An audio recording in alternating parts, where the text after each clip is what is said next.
my name is Alex Duffy. This is my World War II first battle of El Alamein. So take us through the different details. Let's maybe start with these buildings down here and then work through the layout. So this would be like the South African Infantry Regiment. They're kind of camped out at this, probably their main fortress or their main HQ. Over here is a bunker emplacement to try to combat these oncoming German tanks. This is a little staff car I built. Yeah. Okay, and then so you've got like the trench system there. What all is going on in there?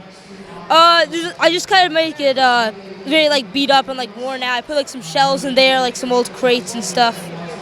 It's pretty cool.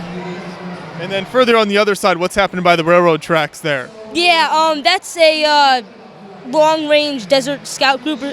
They just came in trying to assist the South African infantry against the Germans right there. Their truck just got blown up right there by the tank right there.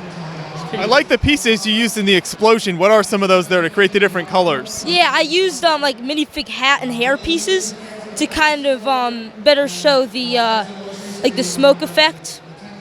The black and gray colors and everything. So then if we keep moving across the railroad tracks, you got some barbed wire. What do we have as we get into the desert here? Right here, like here, these are supposed to be like craters, and those are like some old ruins over there. It's pretty good. And then you have the Italians and the Germans over there. The Italians have like the dark tan helmets on. The Germans have the light tan helmets on. Talk a little bit more about those minifigs, kind of the weapons, and how you built the customized minifigs for this layout. Yeah, so like the minifigs are all from Brickmania mostly. They're very good with their historically accurate minifigures, and same with the weapons too. And I kind of tried to like mix and match the weapons and uniform just to give some diversity among the troopers. And then you got some nice elevation with the mountain in the background there. What was kind of the goal with that?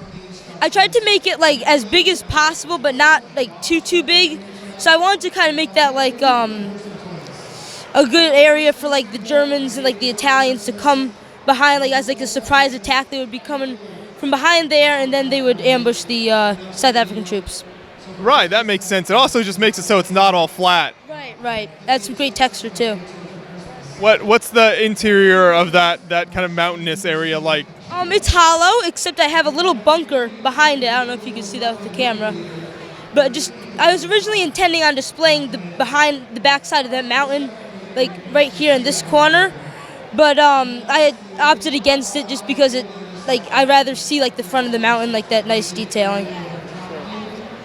And then talk a little bit about landscaping and how you achieve this, because obviously it's kind of a desert setting, so you've got mostly just the tan, but you added some different color, kind of a cobblestone effect in the city. So how did you decide kind of how much of stuff to add to the desert look?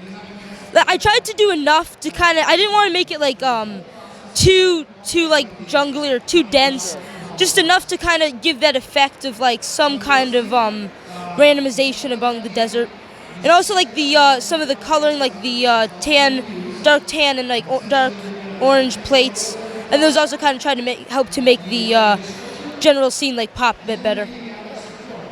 So when you set this up at a show, what is that process like for you? It's pretty hard, like transporting all of the plates.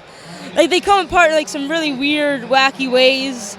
So it took me probably about like 2 or 3 hours to set it up yesterday, but I finally got it all to work, and it came out pretty nice. Yeah. What inspired you to do a build based on this particular battle? Where did that interest come from? Well, originally I was just gonna not really do a specific battle, but then as I kind of built it, I researched like some of the actual battles, and I realized that this fit in very well with the first battle of El Alamein. So from there, I decided to name it that. You kind of went in that direction as the build evolved. Yep. Yes, exactly.